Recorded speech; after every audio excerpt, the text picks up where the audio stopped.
Hey friends, it's Life Coach Rich. Another basketball video for you. Just wanted to see, how do you end games after the game, whether you win or lose. Then you have a sort of final team huddle real quick after the game. Doesn't have to be long, 5 minutes before you go your separate ways.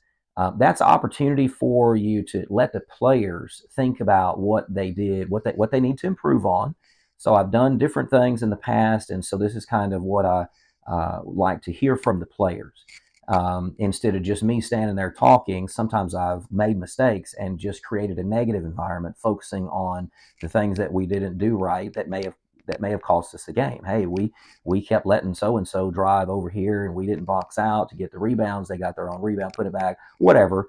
And so I focused. It was a mistake. I focused on negative stuff, and I'm creating a negative environment for the team, and that's not good.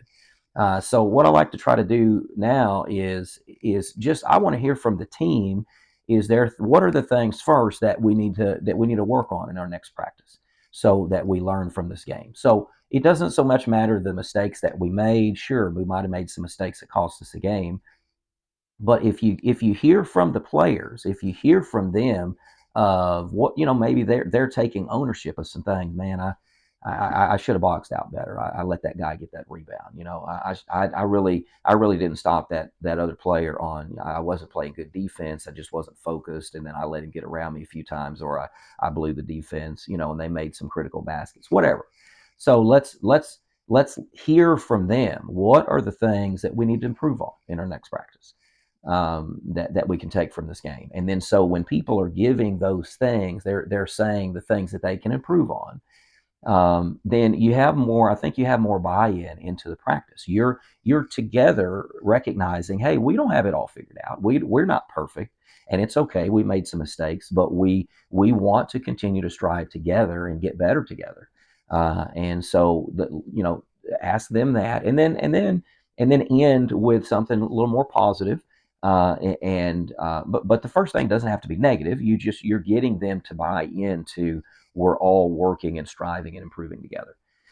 And then that's going to improve your practices. They're more likely to buy into the things that you're trying to do, the different things, your drills that you're doing. They'll do those better because they just admitted, yeah, I need to work on that. I need to work on defense. I need to work on closing out. I need to work on rebounding. I need to, all those kind of things, boxing out. And then, so I try to end with, what are the things that we did good. And so that's, you hear from them. Oh yeah, man, that was great when Johnny drove in and did this right here, and then he kicked it out and he got a wide open three. And so they're complimenting each other. Different teammates are complimenting each other, and recognizing each other for things that they did well. And the things that we did. Hey man, I really think we played some great defense today. Yeah, we did. Oh man, you remember that one play you shut that dude down, and then you blocked him. He came over and blocked him. We got the rebound. And so you can end with those things of, we're continuing to do these things together, and it fosters more better defense. It fosters more rebounding. It fosters more boxing out. All of those kind of things, that when they can hear each other complimenting each other, and the things that they did well as a team. And then you can put your 2 cents in related to things that you specifically noticed that made a difference in the game. If I had a game ball, I would give it to so and so because of how they played defense, because of how they played offense, because of these particular plays that were critical in the game that shifted the momentum, that kind of stuff. I don't have game balls. You kind of wish that you could have a game ball to give everybody. But what I am starting to do, I started to do that this season, actually. I did other things in the past. Younger teams, it's really good to recognize people with little certificates. I got some little basketball certificates that you're able to just put some stuff on there and print out. And I would give certificates for, even if it was somebody that scored their first points in a game. 10 and under, 12 and under kids. Those work well with those little certificates. They really appreciated those. And it doesn't take a lot of effort. You just print those up. It just has some blank areas on it. It's a nice little certificate, little basketball certificate thing. And so you could just recognize, for outstanding offense, I would recognize them for different things. Outstanding offense, outstanding defense, for scoring 4 points in this game. And so you're kind of commemorating that, trying to encourage them to do better. And those younger ages really appreciate those little certificate things. the older ages, well, then I've done little medallion kind of things that were said Splash Brothers if they were starting to shoot threes, or this offensive award or defensive award. There was a couple little things, and they get to keep that. I recognize at the end of the game, and then they get to keep that until the next game.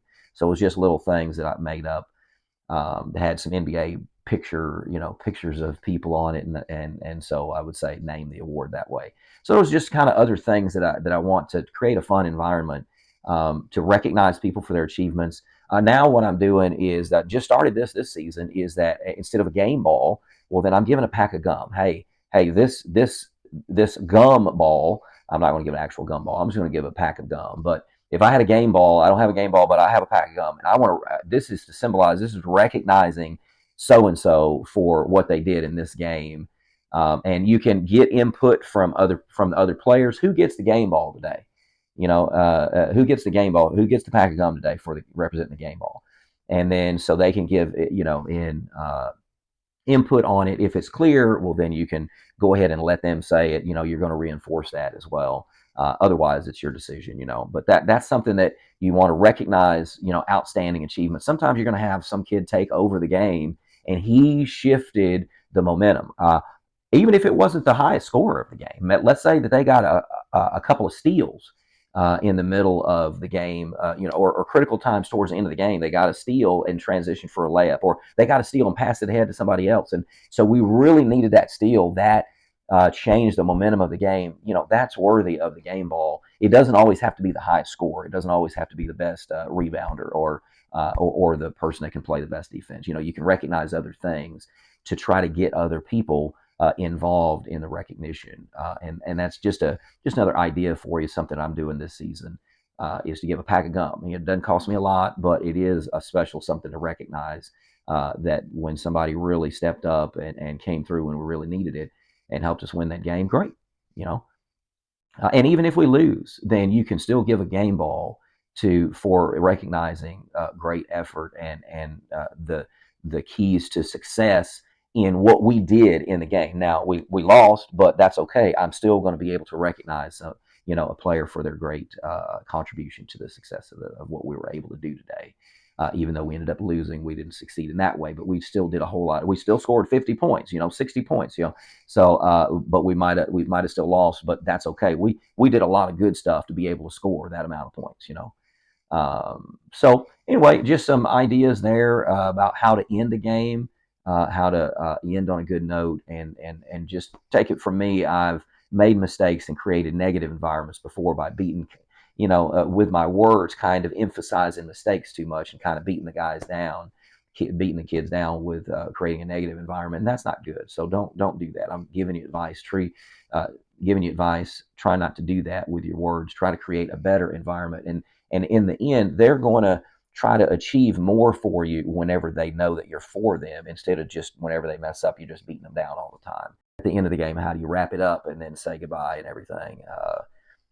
So hopefully that was helpful. This is Life Coach Rich. Thanks for watching, and we'll see you next time.